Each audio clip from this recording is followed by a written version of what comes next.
नमस्कार, आप देख रहे हैं न्यूज़ वन इंडिया। मैं हूं आपके साथ राजेश कुमार। गुजरात विधानसभा चुनाव के दूसरे और अंतिम चरण के लिए 5 दिसंबर यानी कल वोट डाले जाएंगे और इस बीच प्रधानमंत्री नरेंद्र मोदी गांधीनगर में अपनी मां हीराबेन के आवास पहुंचे और उन्होंने आशीर्वाद लिया।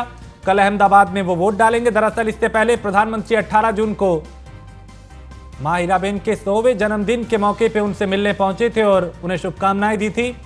और जहां प्रधानमंत्री ने करीब 30 मिनट मां के साथ वक्त गुजारा था, इस दौरान उन्होंने उनकी कई तस्वीरें घर के भीतर की बाहर आई थी। तो आज भी प्रधानमंत्री नरेंद्र मोदी मां से आशीर्वाद लेने पहुंचे।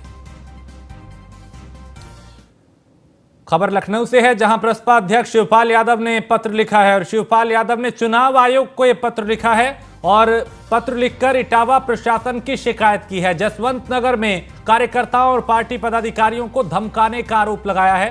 पुलिस और जिला प्रशासन पे पक्षपात का आरोप लगाया। तो मुख्य निर्वाचन अधिकारी को शिवपाल यादव ने पत्र लिखा है और इसमें प्रशासन की शिकायतें की गई हैं कि कैसे पक्षपात किया जा रहा है, उनके समर्थक और करीबियों को प्रताड़ित किया जा रहा है। तो शिवपाल यादव, जिनकी पहले सुरक्षा में कटौती की गई, फिर कार्यालय वापस लेने की बात सामने आई और अब एक पत्र उन्होंने लिख के प्रशासन के खिलाफ शिकायत की है। मनीष मिश्रा ज्यादा जानकारी के साथ लखनऊ से हमारे संवाददाता। मनीष, इस पत्र में किस बात का जिक्र किया हुआ है, क्योंकि कई आरोप जो है वो जिला प्रशासन पे शिवपाल लगातार लगा रहे हैं। देखिए, निश्चित तौर से सबसे पहले जो अगर आप देखेंगे इस पत्र देखेंगे तो उसमें लिखा है कि उनके द्वारा, शिवपाल यादव के द्वारा 2 दिसंबर को भी एक पत्र दिया गया था जिसमें बताया गया था कि कहीं ना कहीं जो ये सरकारी तंत्र है ये काम करने नहीं दिया जा रहा है और जो उनके कार्यकर्ता उनके पदाधिकारी हैं उनको कहीं ना कहीं डराया धमकाया जा रहा है, जिसमें वहाँ के जिला अधिकारी को उन्होंने कहा है कि जिला अधिकारी उसमें है और साथ ही साथ जो वहाँ के एसपी हैं उनका भी जिक्र उसमें किया गया है कि जो जसवंत नगर के प्रशासन है वो सही से काम करने नहीं दिया जा रहा, उसके लेके उन्होंने एक पत्र लिखा था और ये पत्र उन्होंने लिखा है भारत निर्वाचन आयोग को। उन्होंने लिखा है कि जसवंत नगर के कार्यकर्ताओं और पार्टी पदाधिकारियों को धमकाने का आरोप लगाया जा रहा है कि जिस तरीके से पहले भी समाजवादी पार्टी, आपको बता दूं, पहले जहां जिस तरीके से समाजवादी पार्टी एक लगाती थी, पूरा आरोप लगाती थी कि एक जो प्रशासनिक अमला है वो सरकार के इशारे पर काम कर रहा है और जो पक्षपात के तौर पे एक पूरा चुनाव कराया जा रहा है। जिस तरीके के लोकसभा उपचुनाव की बात करेंगे, रामपुर से आजमगढ़ की बात की जाएगा, उसमें समाजवादी पार्टी की करती थी और तब यही शिवपाल यादव थे जो कहते थे कि चुनाव आयोग काम है वो कराती है और चुनाव निष्पक्ष होते हैं। आज जब वो समाजवादी पार्टी के साथ हैं और समाजवादी पार्टी में एक बार फिर से वो वापसी कर लिए हैं, परिवार एक हो गया है, तो उसके बाद अब शिवपाल यादव जी बोल आ रहे हैं कि जिस तरीके से जसवंत नगर की बात करेंगे जो कि उनका खुद का गढ़ माना जाता है, वहां की बात करेंगे तो बताया जा रहा है कि वहां का जो प्रशासनिक अमला है, चाहे वो डीएम हो चाहे कप्तान हो, वो सरकार के इशारे पे काम कर रहा है और वहां के जो उनके वोटर हैं या पदाधिकारी हैं जो उनके समर्थक हैं उनको डराने धमकाने काम कर रहा है, जिससे कि चुनाव जो है वो सही तरीके से नहीं हो रहा, उस पर संज्ञान लिया जाना चाहिए। इसलिए उन्होंने एक पत्र लिखा है और पक्षपातपूर्ण रवैये का आरोप लगाया है। तो ये सारी चीजें बात निकल के आ रही है और स्वाभाविक है जिस तरीके से शिवपाल यादव और अखिलेश यादव एक होने के बाद जिससे हमने देखा था कि समाजवादी पार्टी का जो गढ़ था माना जाता था, मैनपुरी की बात करेंगे, सफाई की बात करेंगे, तो जो एक गढ़ था वहां पे कहीं ना कहीं एका देखने को मिला था। अब इस तरह की बात जो पहले समाजवादी पार्टी करती थी जिसका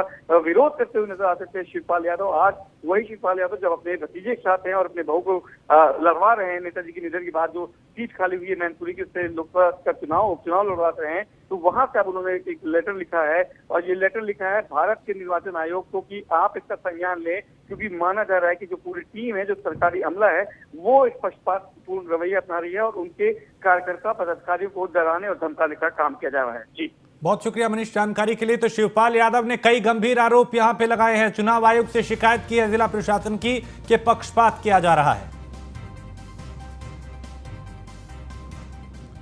और दिल्ली एमसीडी चुनाव के लिए वोटिंग खत्म हो चुकी है। शाम 5:30 बजे तक वोट डाले गए। 1349 उम्मीदवारों की किस्मत ईवीएम में कैद हो गई है। 250 वार्ड के लिए वोट डाले गए और 13,638 पोलिंग बूथों पर वोट डालने की व्यवस्था की गई थी। सुरक्षा के भी पुख्ता इंतजाम किए गए ताकि कहीं पर भी किसी भी तरह की कोई भी अप्रिय घटना ना हो। लिहाजा प्रशासन पूरी तरह से अलर्ट रहा शांतिपूर्ण मतदान कराने के लिए। तो एमसीडी चुनाव को लेकर जो मतदान चल रहा था वो खत्म हो चुका है और अब नतीजों की बारी है। चूंकि चुनाव से पहले दावे तमाम किए गए अपनी अपनी जीत के, हर दल ने और हर नेता ने अपनी जीत के दावे किए, लेकिन नतीजे बताएंगे कि जीत किसकी हुई, जनता किसके साथ गई और किसके खिलाफ गई। तो 250 वार्ड के लिए वोट डाले गए और शांतिपूर्ण मतदान हो, इसको लेकर प्रशासन ने पूरी तैयारियां की थी ताकि कहीं पर भी किसी भी तरह की कोई भी अप्रिय घटना ना हो। तो शाम 5:30 बजे तक वोट डाले गए। एमसीडी चुनाव में मतदान अब खत्म हो चुका है और अब नतीजों की बारी है जो 7 दिसंबर को आएंगे। ईवीएम में उम्मीदवारों की किस्मत कैद हो चुकी है और सुबह से ही लोगों में काफी उत्साह देखा गया था मतदान को लेकर। सुबह 8 बजे मतदान शुरू हुआ था जो 5:30 बजे तक चला और शांतिपूर्ण मतदान हो, इसको लेकर पूरी व्यवस्था की गई थी।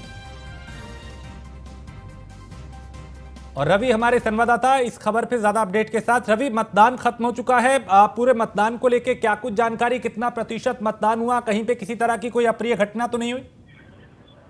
जैसा कि बताया जा रहा है कि दिल्ली के अंदर मतदान बड़ा शांतिपूर्ण तरीके से बीता है, क्योंकि दिल्ली पुलिस ने पहले ही 40,000 जवान और 20,000 होमगार्ड के साथ कई टुकड़ियों के में अलग अलग एजेंसियों के साथ सुरक्षा व्यवस्था को देखते हुए कोई हिंसक झड़प ना हो जगह जगह तैनात किए थे। उसी को देखते हुए बड़े शांतिपूर्वक तरीके से हुआ है। और वोटिंग की अगर बात की जाए तो लगभग 45 से 48% पूरी दिल्ली में वोटिंग का रेशियो बताया जा रहा है, जिसमें देखते हुए अलग अलग पार्टियां अपनी अपनी दावेदारी करती हुई नजर आई हैं।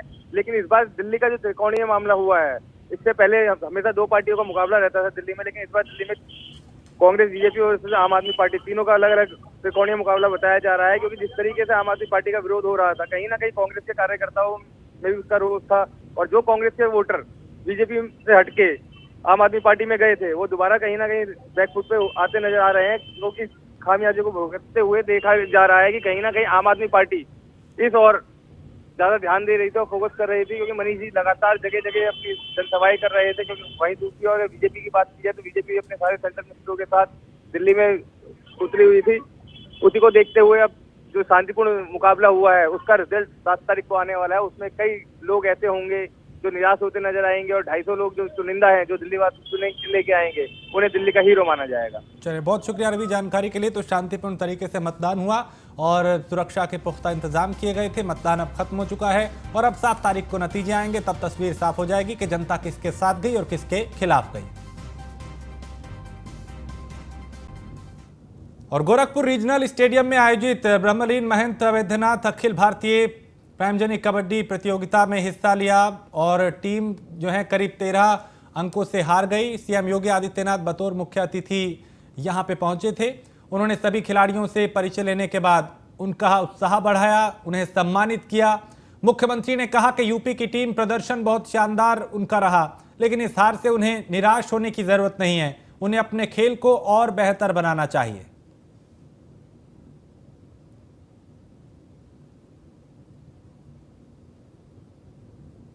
राष्ट्रीय चैंपियनशिप में भाग लेने वाले प्रदेश के खिलाड़ियों को के लिए जो खेल किट की राशि पहले 1,000 रुपये दी जाती थी, उसको 2,500 बढ़ाने की अपनी स्वीकृति दी है।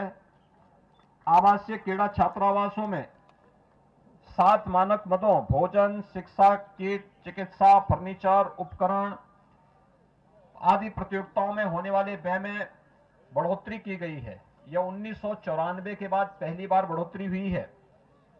आवासीय क्रीड़ा छात्रावासों में जो स्पोर्ट्स कॉलेज के खिलाड़ियों की जो डाइट मनी थी, इसे 250 से बढ़ाकर के 375 रुपये प्रतिदिन भी प्रति खिलाड़ी किया गया है। खेल के विकास एवं खिलाड़ियों के प्रोत्साहन हेतु उत्तर प्रदेश खेल विकास एवं प्रोत्साहन नियमावली 2020 हम लोगों ने प्रख्यापित की है। इसके अंतर्गत उदीयमान खिलाड़ियों का चयन किया जाएगा राष्ट्रीय चैंपियनशिप में।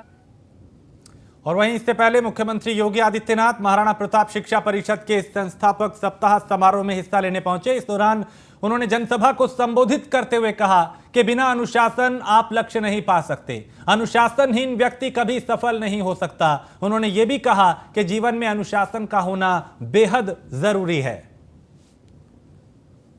महाराणा प्रताप शिक्षा परिषद की स्थापना हुई होगी तो उस समय महंत दिग्विजय नाथ जी महाराज ने शिक्षा परिषद की स्थापना मध्यकाल में विदेशी आक्रांताओं के खिलाफ उस समय भारत की स्वाधीनता के बिगुल को बजाने वाले शौर्य और पराक्रम के प्रतीक महाराणा प्रताप के नाम पर उन्होंने शिक्षा परिषद की स्थापना की। पहली संस्था की स्थापना महाराणा प्रताप के नाम पर ही की, क्योंकि सामने हमें जिस लड़ाई को देश को लड़ना है उनके सामने उद्देश्य भी स्पष्ट हो और उद्देश्य की प्राप्ति का एक माध्यम भी होना चाहिए। माध्यम थे महाराणा प्रताप का शौर्य और पराक्रम।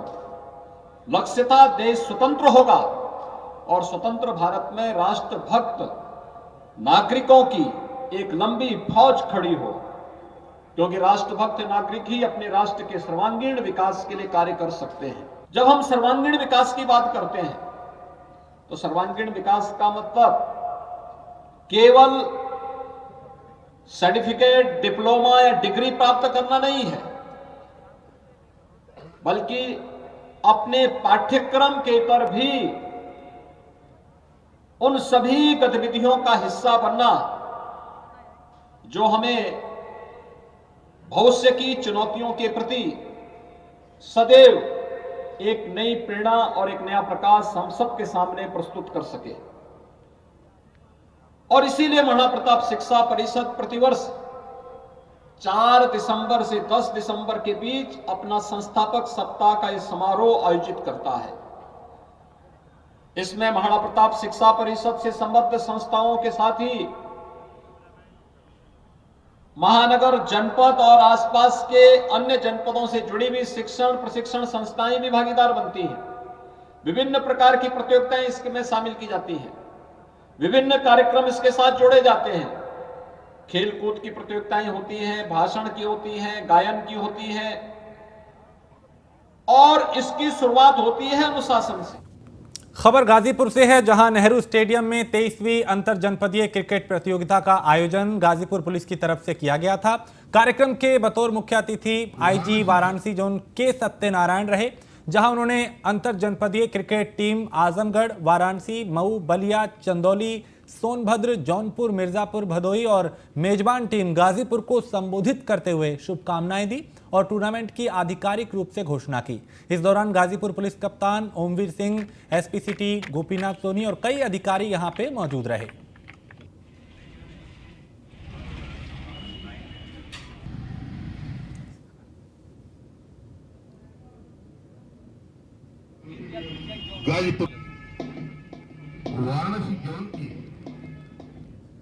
गाजीपुर पुलिस जो है ये टूर्नामेंट करा रही है। 23वीं अंतर जनपदीय क्रिकेट टूर्नामेंट का शुभारंभ हुआ और आईजी वाराणसी जोन के सत्यनारायण ने इस क्रिकेट प्रतियोगिता का शुभारंभ किया है और गाजीपुर पुलिस की तरफ से ये खेल प्रतियोगिता करवाई जा रही है।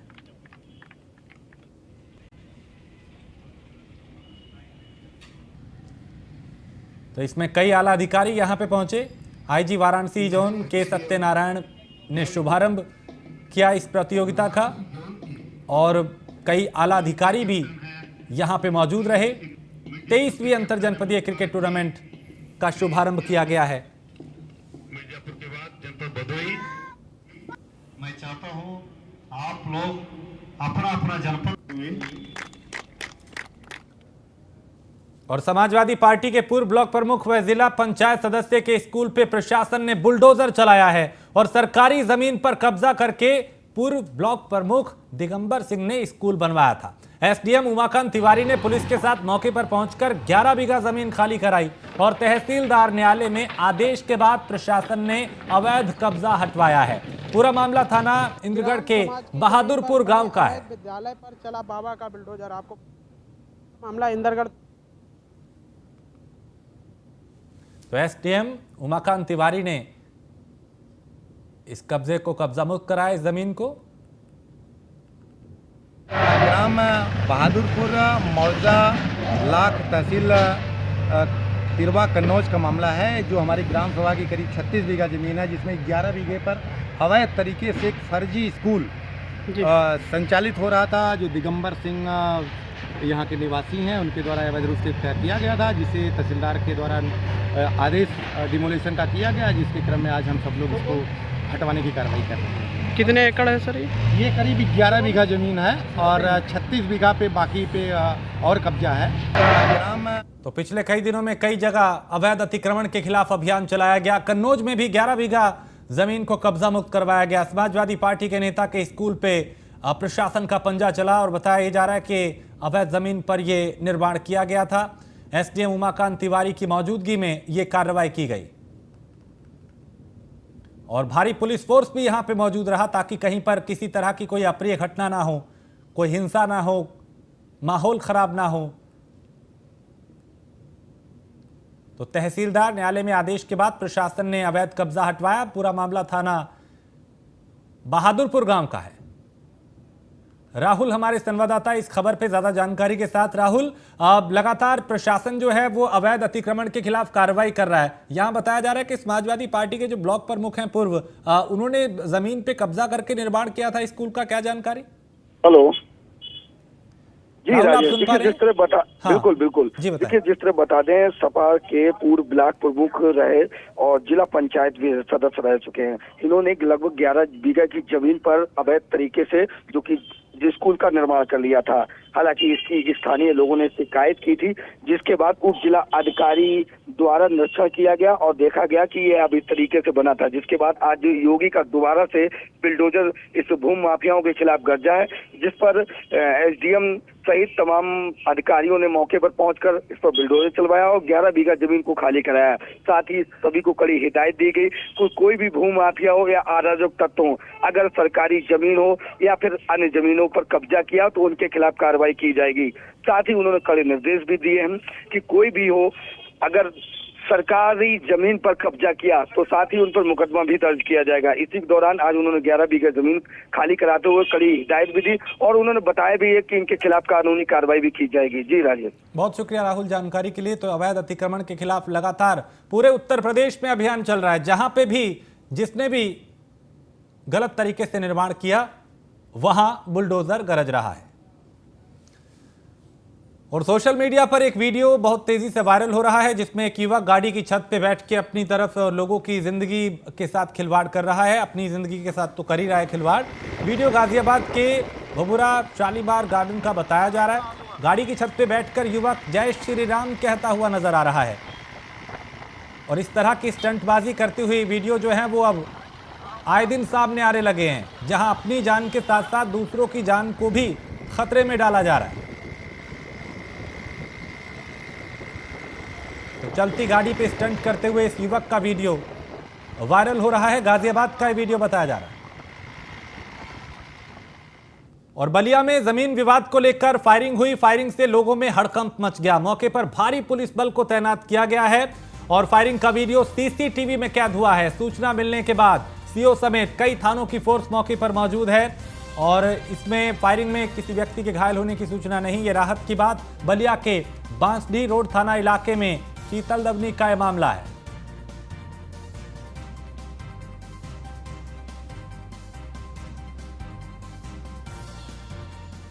और हरदोई में 11 दिन से लापता एक युवती का शव खेत में मिला है, जहां बताया जा रहा है कि 11 दिन पहले युवती घर से बाजार जाने की बात कह के निकली थी और लौटकर वापस नहीं आई। परिजनों ने नामजद एफआईआर दर्ज कराई थी, लेकिन इस पूरे मामले पर परिजनों का आरोप है कि पुलिस ने कोई कार्रवाई नहीं की।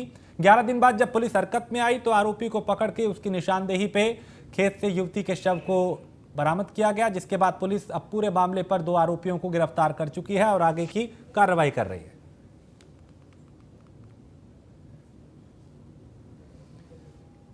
और इसी के साथ इस बुलेटिन में फिलहाल इतना ही। देश प्रदेश की बाकी खबरों के लिए आप देखते रहिए न्यूज़ वन इंडिया।